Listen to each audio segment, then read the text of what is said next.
students are gone, but you are still here. And we know how you feel because you are done. But you have so much work to do to get ready for tomorrow. Good afternoon, podcast listeners everywhere. Welcome to After the Bell, a Stunt Brothers production. A podcast that gets inside the life of a teacher and provides a wellness guide for being prepared to take on this most challenging of professions. I'm Martin Stuvel. And I'm Roy Hunt. And we share your pain, having taught a combined 70 years. The guarantee of this podcast is to make you laugh, make you think, and give you at least one little nugget that you can use in the classroom. So get out your marking, organize your supplies, or just pour yourself a coffee. I want something stronger. And listen, engage, and interact with After the Bell, a podcast for you, the hard-working, dedicated teacher who wants free lesson plans, free advice, and a free meal. Okay, Roy, but I'm not paying for anything more than McDonald's.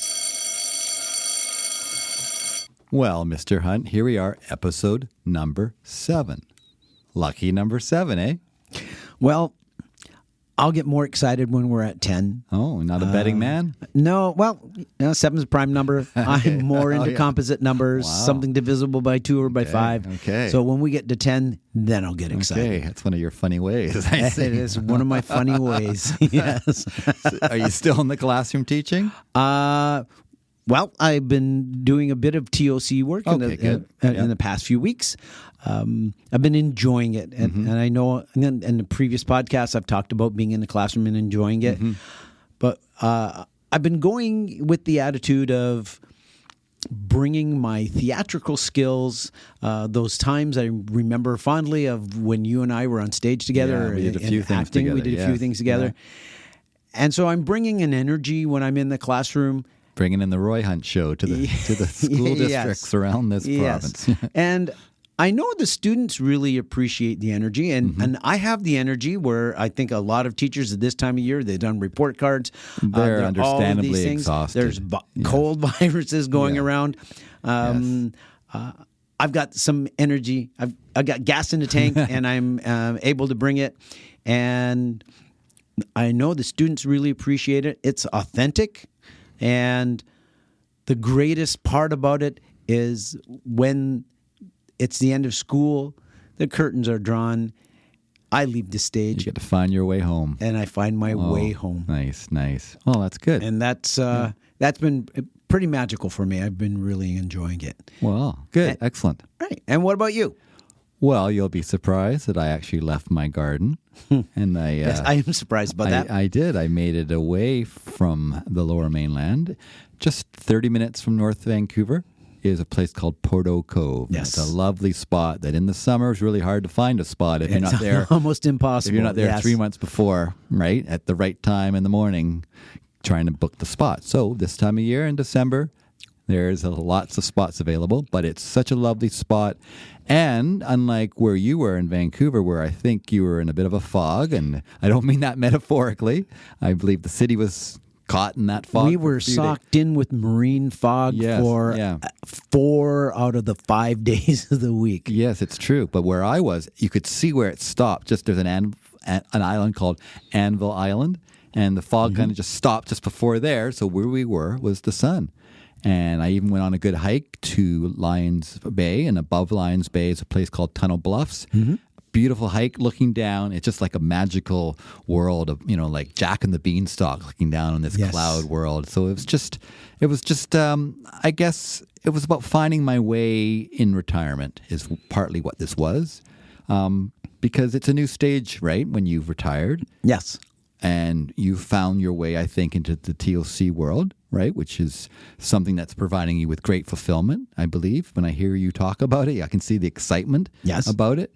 And to me, it's also like, what now is this world like for me after having been a teacher for so long? What's the new way? And one of the big things I've always wanted to be is a writer. It's always been the core of me. And I have written this novel over the last 20 years, and I finally finished the draft. And as any writer will tell you, any professional writer, the first draft is just the beginning, right? Yes. The hard work is the editing, right? So I took this chance to find this tranquil place in Porto Cove, bring my red pen and my 500 pages of the novel, and and to start going through it and doing the hard choices. And it's tough because sometimes you look at it and you go, this is pretty good. And then you turn a few pages and you go, oh my Lord. And that's just part of the process. But for me, part of the process is finding my way towards that part of me that's always been there that I would like to explore now. And I get a chance to explore it full time, right? And through the garden and through this podcast and through creative moments like that, I kind of figure what it's about, where I am. So yes, I'm finding my way, and I'm very happy to do so, especially when it's at beautiful spots like Porto Cove. Well, I thought you were going to bring something to this podcast about gardening today. I didn't today, did I? So I'm gonna give you something. Oh, so you're the gardener. Garden. So no, I'm not the gardener. Definitely not the gardener. But I was looking at it actually was an Instagram reel, and they were talking about bulbs, planting bulbs in the garden. And there was the way that bulbs were planted by gardeners ever since, I guess, organized gardens were created, and the bulbs were planted with the rounded bottom, the roots, where the roots are, planted it in the ground, and then the pointy part facing up. And they were planted with space between the bulbs. And I could see that people would plant them, thousands of bulbs or more. So that would be pretty monotonous. Very time-consuming. And that's the way they've been planted for a long, long time. Right. And then someone came up with the idea. First of all, they made an observation. Hey, nature doesn't plant like this. That's not the way of nature, no. And they took those 1,000+ bulbs and just dumped them out into the garden and used a rake and had it so that the bulbs weren't laying on top of each other. And they covered them with dirt. And the bulbs... They did just fine, didn't they? Did just fine. So there you go. It's about finding new ways. And finding new ways. I've learned that too, where I don't dig the soil as much anymore. I just do a no-dig method with my vegetable gardens because each teaspoon of soil has probably 1 billion organisms in it. And so it's important to learn new ways and also be open to other ways around, right? All right. People listening to this probably think this is the gardening podcast. No, we're still. This is still after the bell. Yeah. It is not a gardening podcast, so we'll move forward. Yeah, we will. When I hear this though, I'm starting to think of the way as being maybe the theme for today's podcast. Is there only one way? Are there other ways we should explore? Because as you know, Roy, in this profession, we often have heard. This is the way we do it now. This is the way we do it. Sometimes it's, I'm at this school, and this is the way we do it at this school, right? Yes. You've heard that. Or the government will come up with a new program that says, this is the way. This is the way. Well, that was until the next time when they brought up, no, this is now the way. I think a good theme to explore about what is the way, what is your way, and how do you navigate this profession if you keep on changing the way all the time without knowing what your way is. Yes. I know, Mr. Hunt, you always like your metaphors, or I don't know if they're metaphors or similes or analogies, but is there one here you can think about for finding the way and how there may be more than one way? Yes, I think I can come up with one. Okay. I know that while we're using the term simile, metaphor, and analogy, there may be some English teachers out there cringing. I'm sure that if they're listening, they will correct us. They'll let us know. Yeah. And we really appreciate that. I'd like that. So I want you to think about the end of the day, you're all ready to go home. You get into the parking lot. You go to your car, and you go your regular way home. I go my way. This is my way. You go your way. Yeah. This is the way. And you can't go that way. Oh, why not? Well, it's blocked. Oh. All right. There's construction. Okay. There's something. That's North Van. Yes. So then now you need to find a new way. Mm-hmm. And if you sit down and think about the ways you can get home, you can probably go through and find 4 or 5 different ways. And the reason why you might take this regular way, that one that's blocked, is because it's the most efficient way of getting home. Or maybe it allows you to go shopping and then home. Okay. But you can't do that right now. So now you have to look at those other ways. And by examining those other ways, you might say, well, this one is a little longer. Mm-hmm. And maybe another way is it's longer, but it has a better view. Okay. Right? Or this way takes me to a part of town where there's always traffic congestion and I just don't want to go. Right. Because I don't know what the traffic's going to be like when I get there. Mm-hmm. But by examining the various ways to get home, right? That's the analogy. Yeah. By examining the various ways to get home, then you can find ways that work for you when the other ways or the other way is not working. So there's more than one way, right? And there's more than one way. And that's often what we hear in this profession. Sometimes this is the way. So that is our theme for this episode number 7 is The Way. And there's the sound, Roy. Tell us what that sound is all about. That's the sound of the nugget. That's where our listeners can find something that they can take away and use in the classroom. So here we are talking about the way, and I think our nugget is going to talk about how when you do this job, there are often so many ways. Yes. Right? And yet you're often told this is the way. You know, we've seen it change. You can get whiplash in this job, right? If you constantly change from whatever the flavor of the year is. And we've seen it all, right?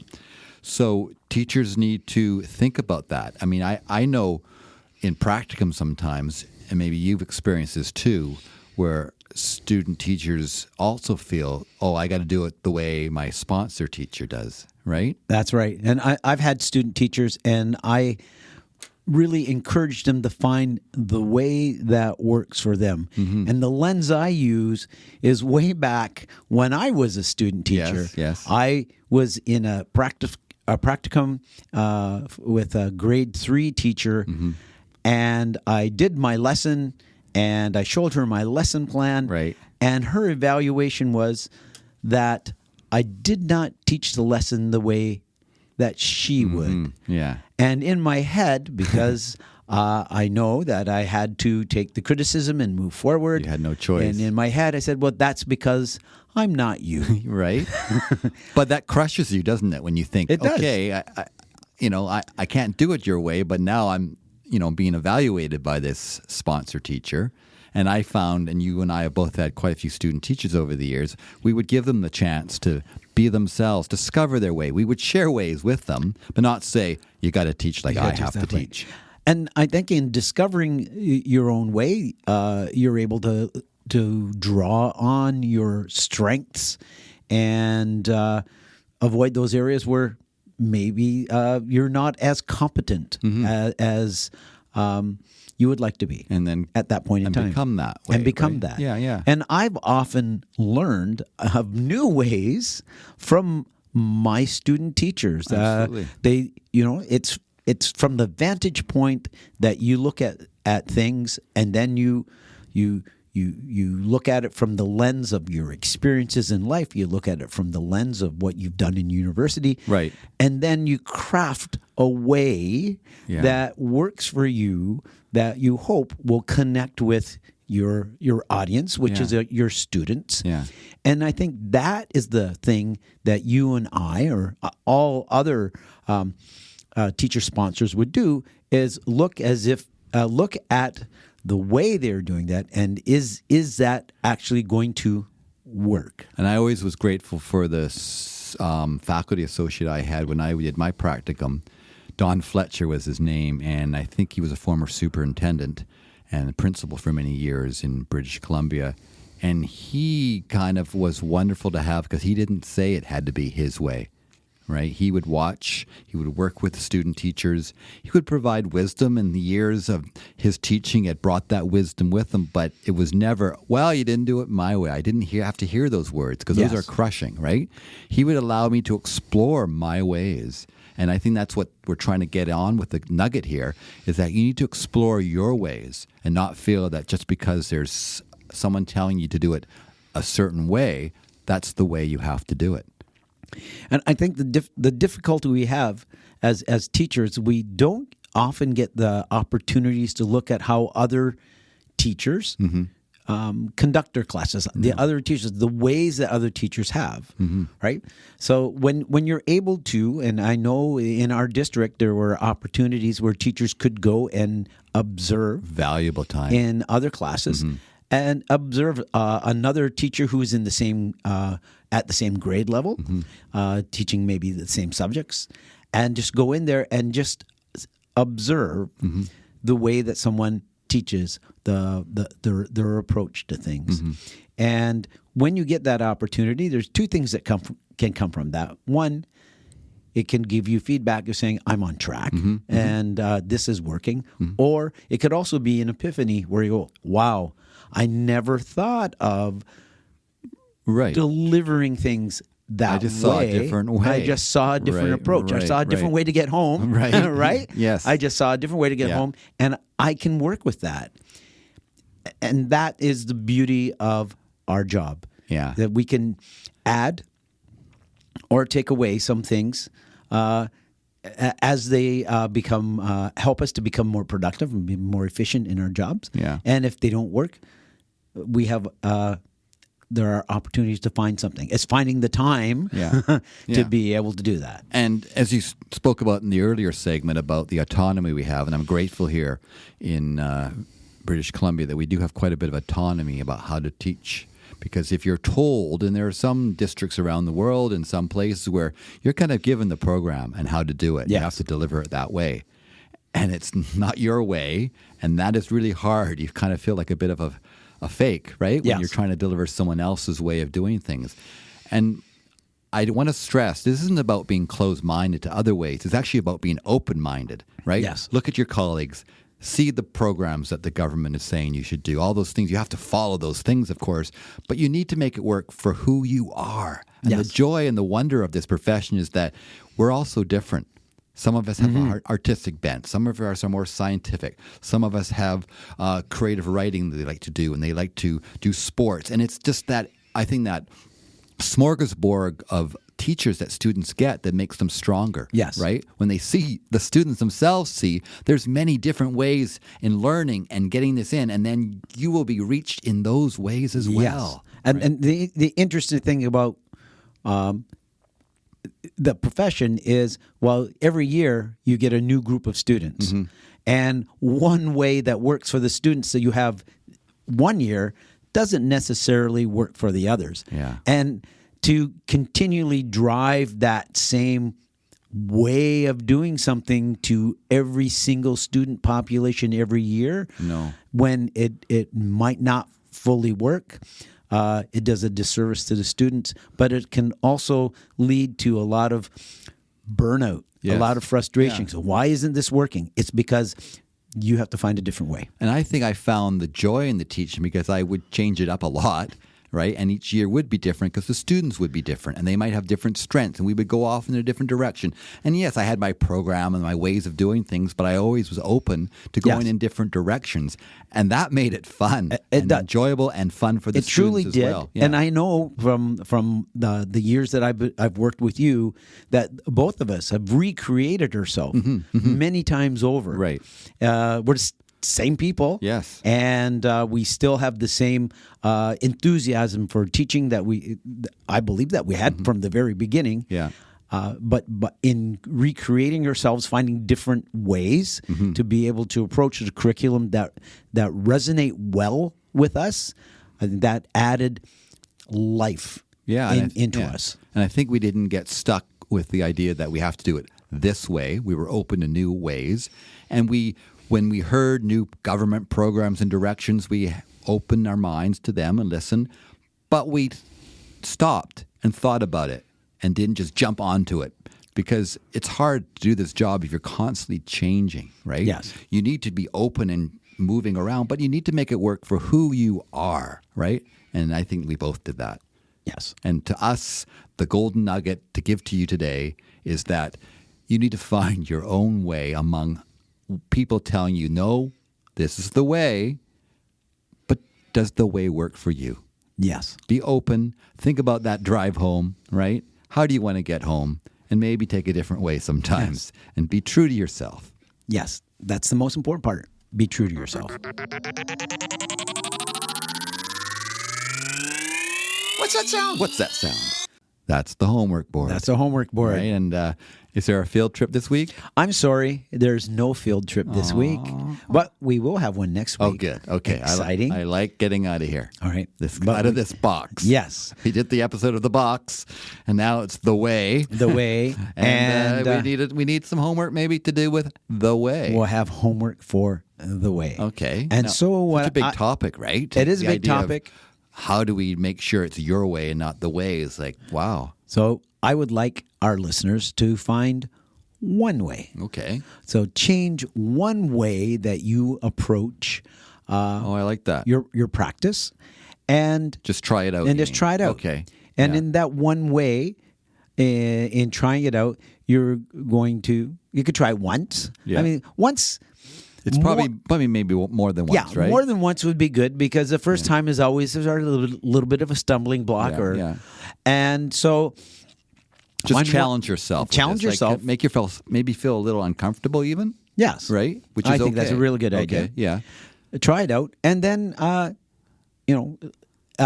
us know what you changed and how it worked out on our website. And like some examples I'm thinking off the top of my head would be like, maybe you start the day and you start right away with the class, right? You start with your lesson. Well, maybe have a little bit of a soft start. Soft start. Where you allow the kids to come in and they have some time to do a few little quiet activities. Have you seen that happen? Yes, a few of the schools that I've been to here in the district as a TTOC, they do the first 15 minutes of the day as a soft start. It's funny because I incorporated that in my last couple of years. It just became a thing. And I don't know if it was something about COVID times and people would come at staggered starts that kind of got me onto that. But it was kind of neat because they would all want to have time to kind of gravitate towards each other, just communicate, socialize. Some would get out games, some would get out some Lego, different things. People would have questions for me, right? Yes. But it was, to me, it was just a relaxed way of starting. A relaxed way of getting in things. I know another way that I've done is sort of having redesigning my schedule so that the sort of intellectually challenging activities are more so before lunch. Okay, yeah. Right? Yeah. We have mathematics and we have language arts, many things that would take more brain power because I found what happens is by the time our students eat lunch and in the afternoon, that there's not a whole lot of energy to be doing the more complex forms of thinking, and I have the lens of an elementary school. High school, it may be not as easy to do. It's even harder, right? But they have no something choice. like but that. Also, I guess it's hard for them. Early starts are very hard in high school, right? Yes. For secondary students, they need that sleep time, right? That's another podcast episode right there. And so just changing up the subjects that you have in the day, and again, try it out for a few days, try it out for a week, and have your students involved. Ask your students, what did you think about that? How did you feel about this change? Is it working for you? Would you like to continue it? Right.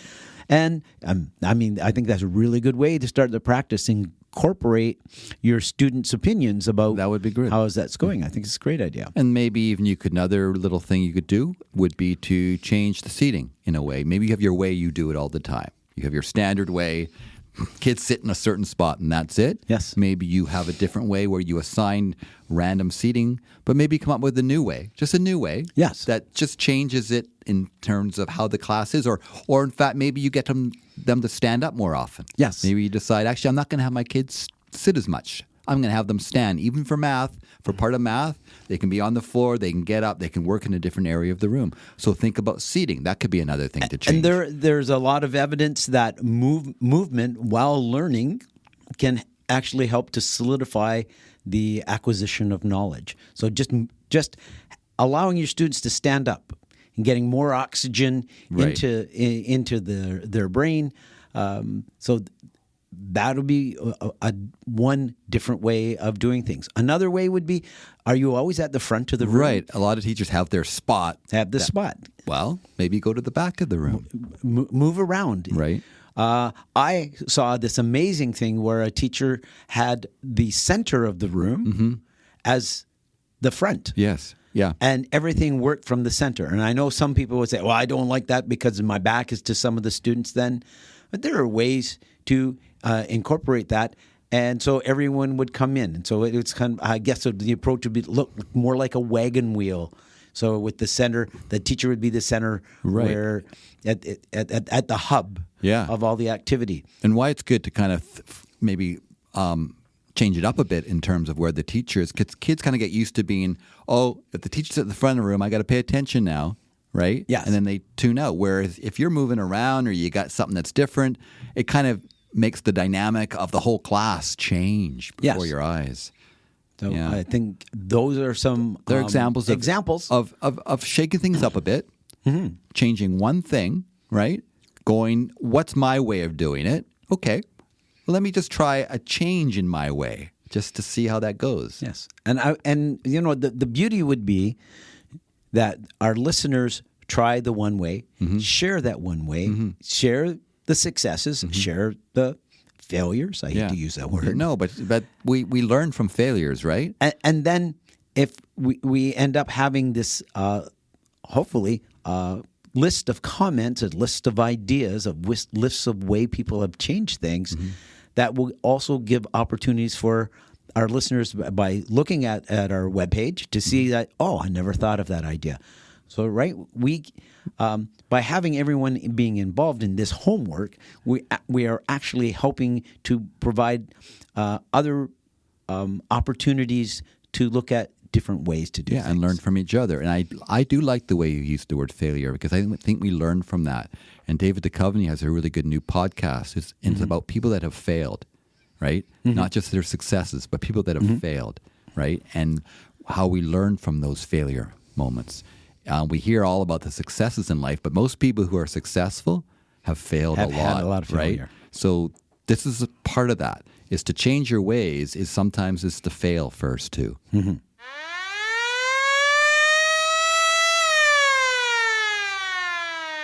And that's the sound of Detention Hall. The Detention Hall. So what should we do, and who should we put, and what's going into the Detention Hall this time? Well, we've said the way so many times. Maybe the way should go in. The way should go in. Or at least if this is a session where someone's listening to, I think every time we say the way or way, you take a shot. That would be a good... This is a drinking game. It'd be a good drinking game. We're well aware we've said the way a lot. I said that too much. But I think I'd like to put it into the Detention Hall is... In the 1900s, rote memory learning and memorization was the way. Right? It really was. There was no inquiry-based learning and no ways of kind of thinking about education beyond a memorization of facts and figures. And we know there's a place for that. I still believe you need to memorize your times tables. Times tables would be one thing that I would encourage for sure. But it shouldn't be the guiding way. Right? Yes. I do have a quote. I have a quote from my good friend Albert Einstein. Okay. I keep close friendships with all kinds of famous people. Wow. He said, education is not the learning of facts, but the training of minds to think. And I think that is a way that I think I could really get behind. You can get behind that. So in today's Detention Hall, we're putting... Rote learning right? and memorization in the Detention Hall. There's that sound. That is Rearview Mirror, where we look into the past and see where we've come from. And as we've said, if you want to know where you're going, sometimes you realize we've already been there. We've already been there. I see that way looks familiar. Right? Yes, it does. You're right. So we should look at some of the ways that have often come along, right, in the past, and they were the way until they were not. That's correct. Yeah. I think of one, the year 2000 program. We had that just when I started teaching. It was this new way that was going to be innovative and creative, and actually parts of it were not so bad at all. They were almost part of the inquiry process of learning. But then suddenly it was old news, got pushed aside by a new government, and it no longer was the way. Yes. Do you have one for us? Well, I have one. Letter grades. Yes. Right? We would have your letter grade, and then a very short little blurb about how the student was doing. And the grade in itself was supposed to be the example of where they were at, with very few comments, actually. Yeah. And when I started teaching, they actually for a while got rid of letter grades in elementary. And then they came back. And now in British Columbia, they've gone again. And I'm not here to argue in this episode about which is the better way to do it. It'd be a great episode to have on assessment and letter grades. But it just shows you how the mood changes and you're told this is the way and there's all this evidence that says it backs that way until there's not. And when I think of the year 2000 program, which was often connected to the teaching of reading, I see also the back and forth when it comes to phonics. And at first phonics was like a dirty word and they brought in whole language. And then they realized some students weren't learning so well with whole language, right? Their reading recovery rates was pretty low. So phonics has come back into style. So another example of back and forth when you look in the rearview mirror.